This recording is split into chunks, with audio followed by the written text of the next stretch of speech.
you travel to the north, do you live in the forest in the north? The Igbo people in Sabongari in Kanu, are they living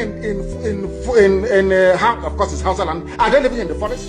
They came to the town, they work very hard, they build houses, they build mansions, they develop the entire place. Is that not what they do? What are Fulani people doing in our forest? Nobody can answer that question. They say that they're pastoralists. I want some of you who have had your breakfast this morning, please go to your fridge or go to where you keep your beverages and you will see pig milk. Pig. Some of us were raised on pig milk. For how many years now? And you keep asking yourself, what is pig milk? Pig milk is mineral. The same milk that the cows produce in Holland can be produced in the zoo.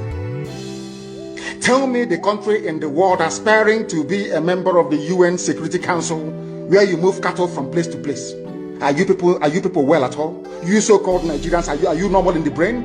I'm asking you a simple question. Show me a country that aspires to be in the 21st century moving cattle from place to place. Telling me they're grazing. Which country is that? Please tell me.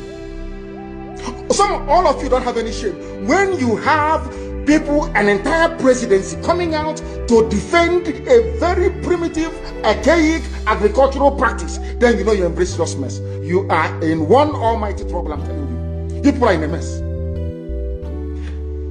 The Holland that you get your pig milk from, do they move cattle from Rotterdam to Amsterdam? I'm asking you a simple question. But they produce the pig milk like you're drinking every blessed day. Why can't Fulani produce pig milk in Sokoto?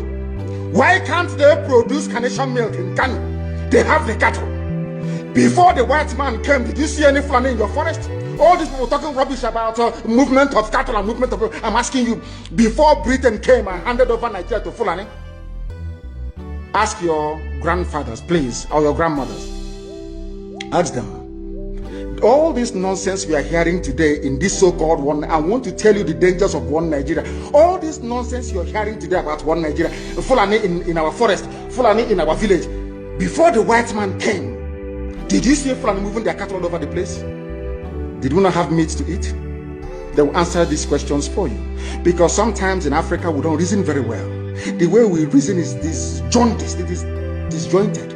I can't understand for the life of me why instead of them to waste all that money arming and equipping this Janjaweed army Mihetiala to come and conquer you and I, why don't they open a milk factory somewhere in the north and bring the milk down south? I'm sure Southerners will buy it. After all, pig milk comes all the way from Holland.